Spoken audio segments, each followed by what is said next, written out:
warahmatullahi wabarakatuh. Pada pembelajaran kali ini kita akan belajar tentang karya ilmiah. Lalu, apa sih itu karya ilmiah? Dalam pembelajaran bahasa Indonesia, kalian tentu sering mendengar penyusunan karya ilmiah. Dalam dunia pendidikan, siswa harus dapat menulis karya ilmiah dengan baik dan benar sesuai dengan isi, sistematika, serta kebahasaan dalam karya ilmiah.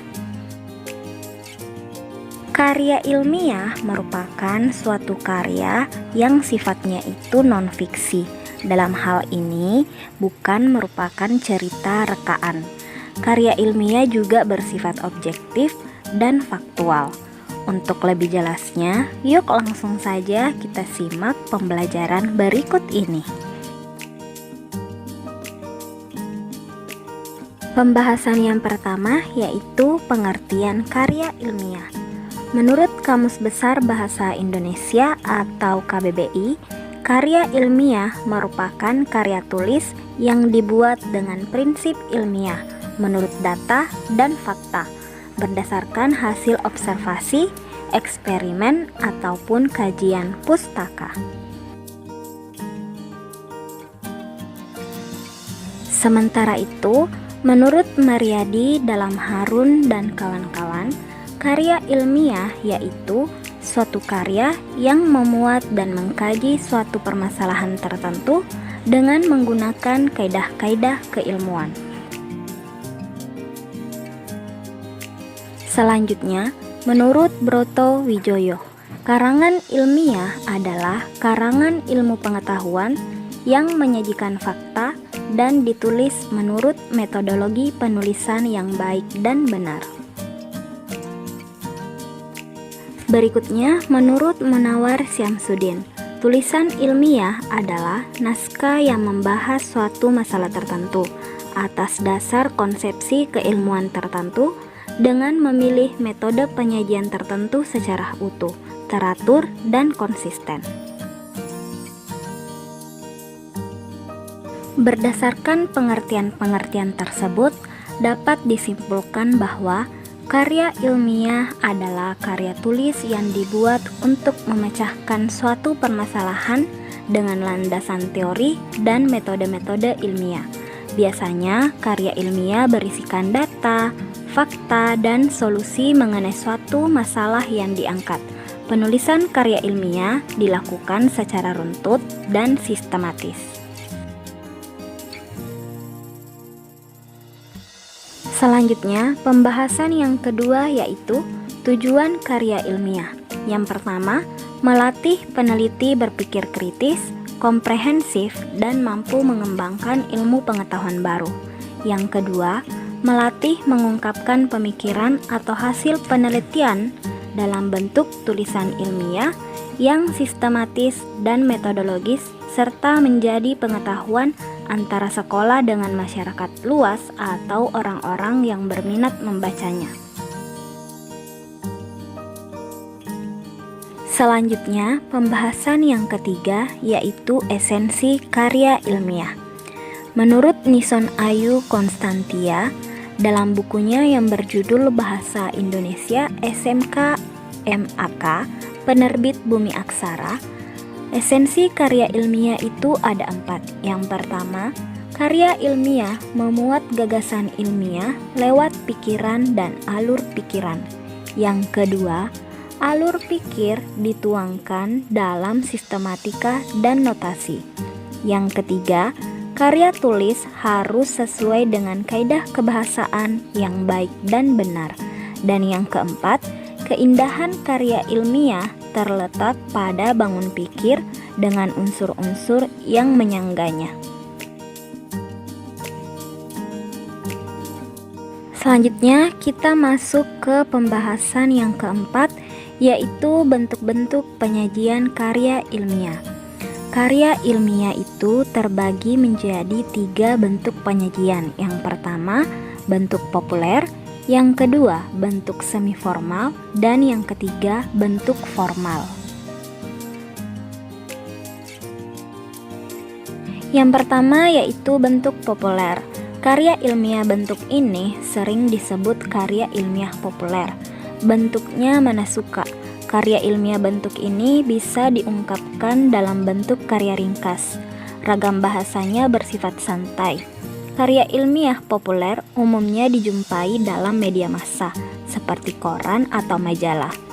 Istilah populer digunakan untuk menyatakan topik yang akrab, menyenangkan bagi populus atau rakyat, dan disukai oleh orang kebanyakan karena gayanya yang menarik dan bahasanya mudah dipahami. Kalimat-kalimatnya sederhana, lancar, namun tidak berupa senda gurau dan tidak pula bersifat fantasi atau rekaan. Seperti yang sudah dijelaskan pada slide sebelumnya bahwa karya ilmiah itu adalah karya yang bersifat non-fiksi.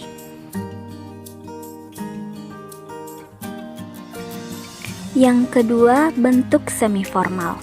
Secara garis besar, karya ilmiah bentuk ini terdiri atas halaman judul, kata pengantar, daftar isi, pendahuluan, pembahasan, simpulan, dan yang terakhir daftar pustaka. Bentuk karya ilmiah semacam itu umumnya digunakan dalam berbagai jenis laporan biasa dan makalah. Kalian tentu sudah sering melihat contoh makalah atau mungkin kalian sudah pernah membuat makalah. Nah, makalah tersebut merupakan karya ilmiah bentuk semi-formal. Yang terakhir, karya ilmiah bentuk formal.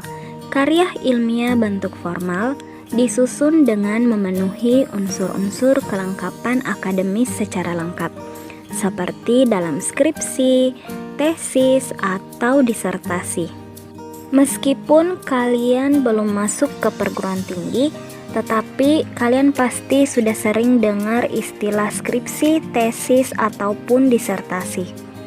Ketiga karya ilmiah tersebut merupakan salah satu syarat ketika kita akan menyelesaikan studi di perguruan tinggi. Jadi, mulai dari sekarang kalian bisa belajar sedikit demi sedikit mengenai apa itu skripsi, tesis, ataupun disertasi.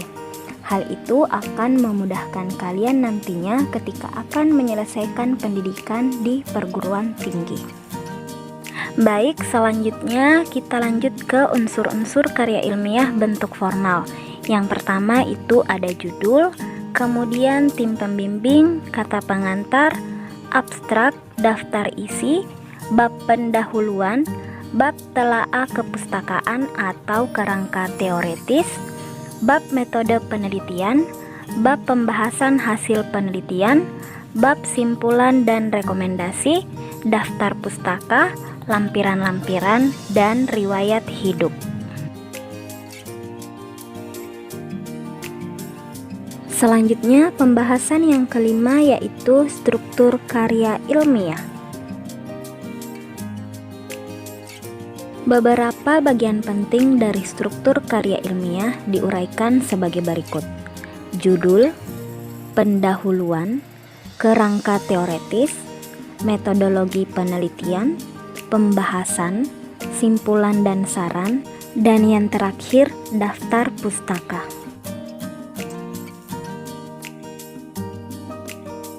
Yang pertama, judul. Judul dalam karya ilmiah dirumuskan dalam satu frasa yang jelas dan lengkap. Judul mencerminkan hubungan antar variabel. Istilah hubungan di sini tidak selalu mempunyai makna korelasional, kausalitas, ataupun determinatif. Judul juga mencerminkan dan konsistensi dengan ruang lingkup penelitian, tujuan penelitian, subjek penelitian, dan metode penelitian. Perhatikan contoh berikut karya ilmiah berjudul Aktivitas Pergaulan dan Prestasi Belajar Siswa. Studi deskriptif tentang kecerdasan emosi dan intelektual siswa SMA Lab School UPI Bandung. Dari judul di atas, dapat diketahui bahwa masalah yang diteliti adalah aktivitas pergaulan dan prestasi belajar siswa. Ruang lingkup penelitiannya, kecerdasan emosi dan intelektual siswa. Tujuan penelitian mengetahui ada tidaknya hubungan antara aktivitas pergaulan dengan prestasi belajar siswa. Subjek penelitian, siswa SMA Lab School UPI Bandung. Dan metode penelitian yaitu deskriptif komparatif. Selanjutnya, penulisan judul dapat dilakukan dengan dua cara. Pertama, dengan menggunakan huruf kapital semua kecuali pada anak judulnya. Kedua, dengan menggunakan huruf kecil kecuali huruf-huruf pertamanya. Apabila cara yang kedua yang akan digunakan, maka kata-kata penggabung seperti dengan, dan tentang, serta kata-kata depan seperti di, dari, dan ke, huruf pertamanya tidak boleh menggunakan huruf kapital. Di akhir judul tidak boleh menggunakan tanda baca apapun termasuk titik ataupun koma. Nah, penulisan judul ini terkait penggunaan huruf kapital sudah dijelaskan di video-video sebelumnya ya. Kalian bisa melihat kembali video tersebut. Struktur yang kedua yaitu pendahuluan. Pada karya ilmiah formal, bagian pendahuluan mencakup latar belakang masalah, identifikasi masalah, pembatasan masalah, perumusan masalah, tujuan penelitian, dan manfaat atau kegunaan penelitian. Selain itu, dapat pula dilengkapi dengan definisi operasional dan sistematika penulisan. Bagian pendahuluan yang pertama yaitu latar belakang masalah.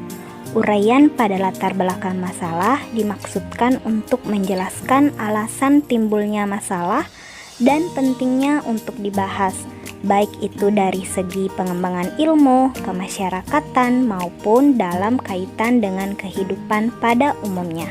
Bagian yang kedua, perumusan masalah. Masalah adalah segala sesuatu yang dianggap perlu pemecahan oleh penulis, yang pada umumnya ditanyakan dalam bentuk pertanyaan mengapa atau bagaimana. Berangkat dari pertanyaan itulah penulis menganggap perlu untuk melakukan langkah-langkah pemecahan, misalnya melalui penelitian.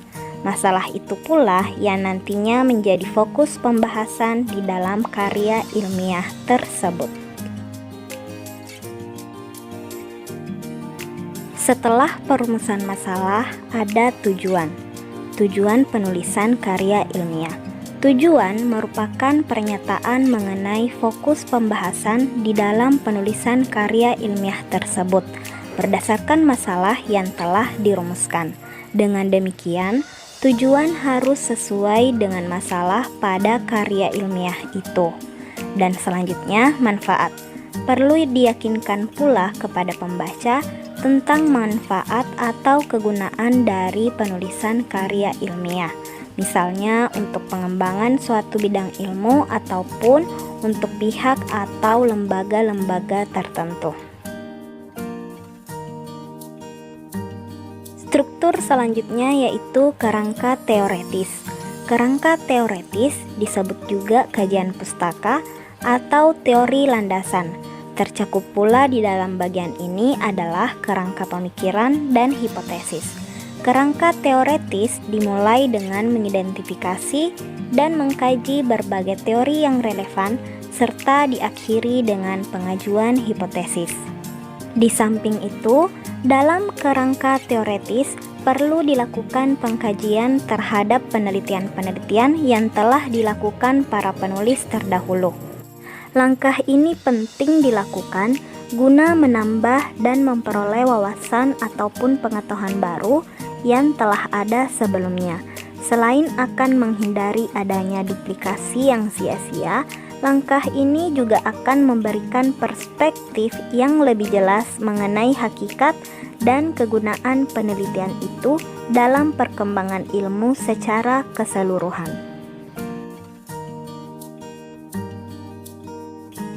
Struktur selanjutnya, metodologi penelitian.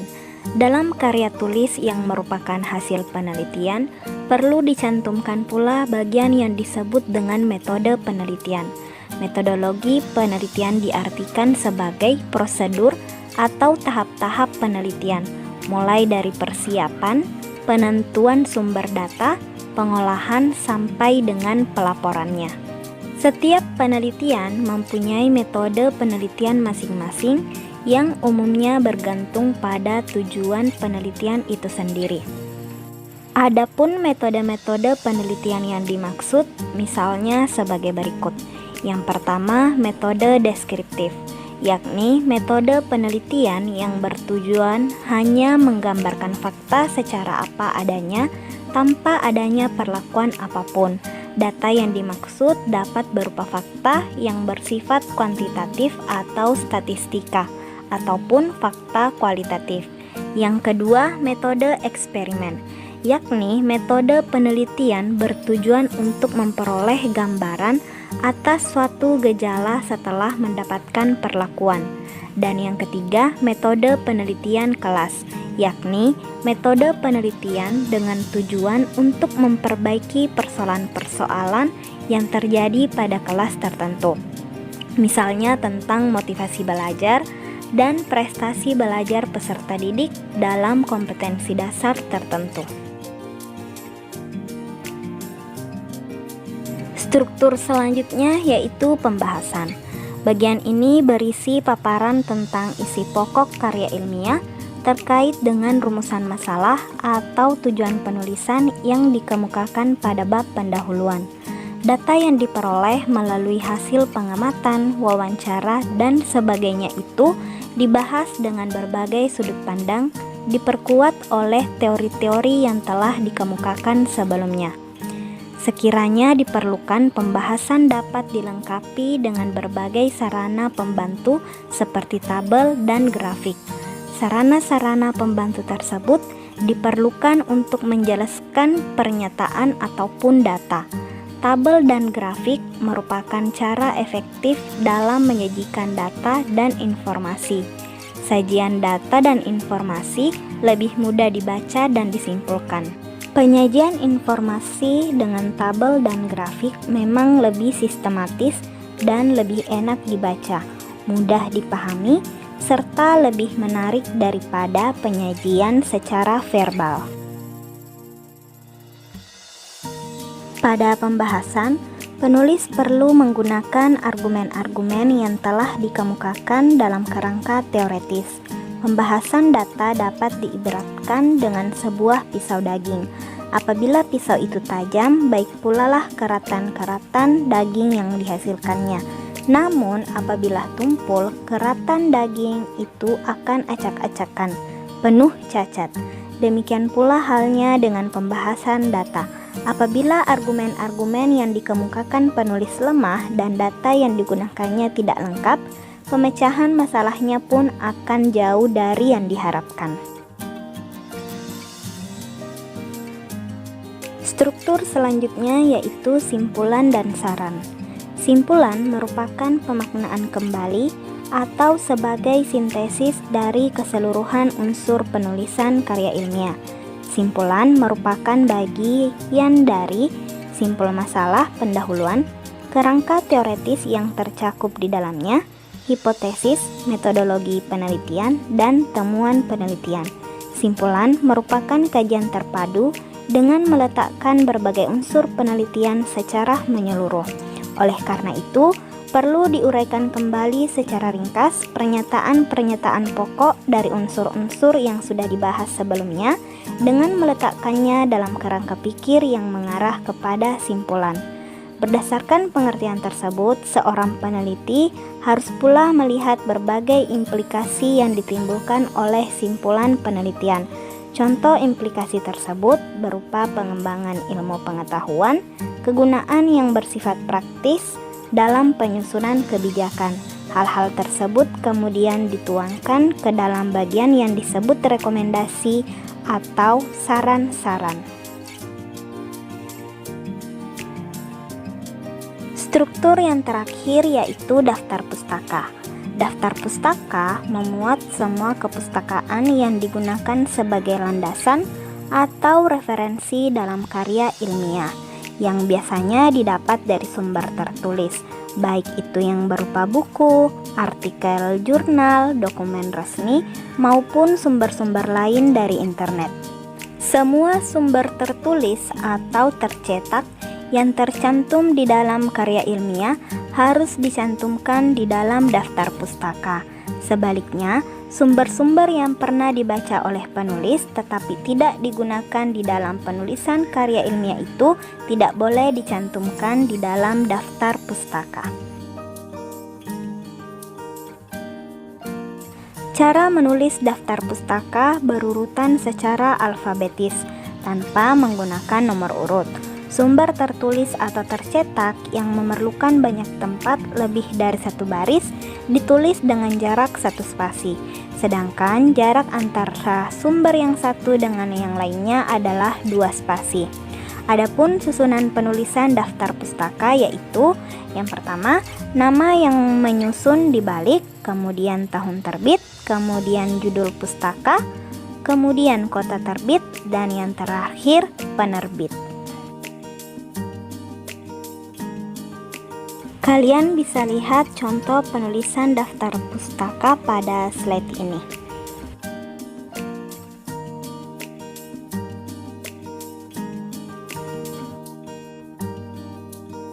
Pembahasan yang keenam yaitu kaidah kebahasaan atau ciri kebahasaan karya ilmiah.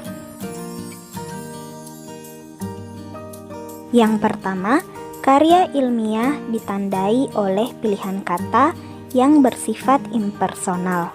Hal ini berbeda dengan teks lain yang bersifat non-ilmiah, semacam novel ataupun cerpen, yang pengarangnya bisa menggunakan kata ganti aku, kamu, ataupun dia. Kata ganti yang digunakan dalam karya ilmiah harus bersifat umum, misalnya penulis atau peneliti. Dalam hal ini, penulis tidak boleh menyatakan proses pengumpulan data dengan kalimat seperti saya bermaksud mengumpulkan data dengan menggunakan kuesioner.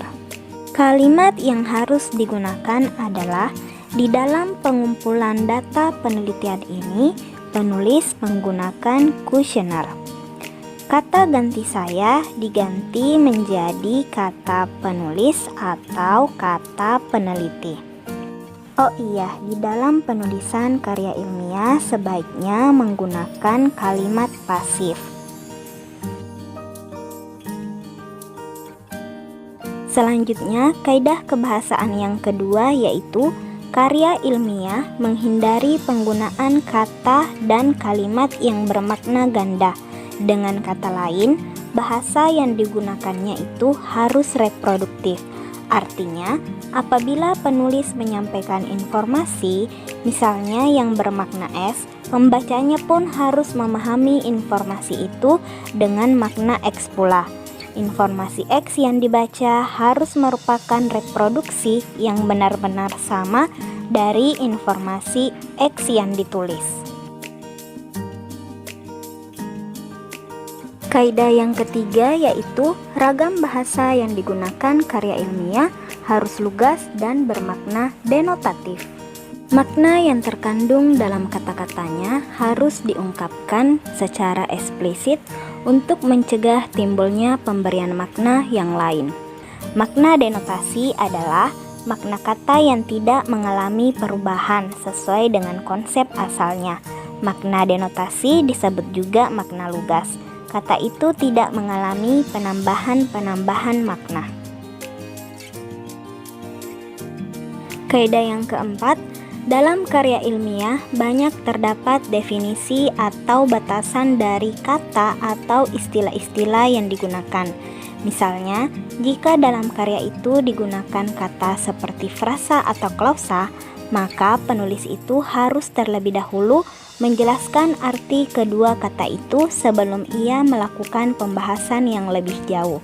Hal tersebut penting dilakukan untuk menyamakan persepsi antara penulis dengan pembaca atau untuk menghindari timbulnya pemaknaan lain oleh pembaca terhadap maksud kedua kata itu. Pembahasan yang terakhir adalah menyusun karya ilmiah. Sebelum kita menyusun karya ilmiah, yang pertama yang harus kita lakukan adalah menentukan topik. Setelah itu, membuat kerangka tulisan, kemudian mengumpulkan bahan, lalu mengembangkan kerangka menjadi teks yang utuh dan lengkap.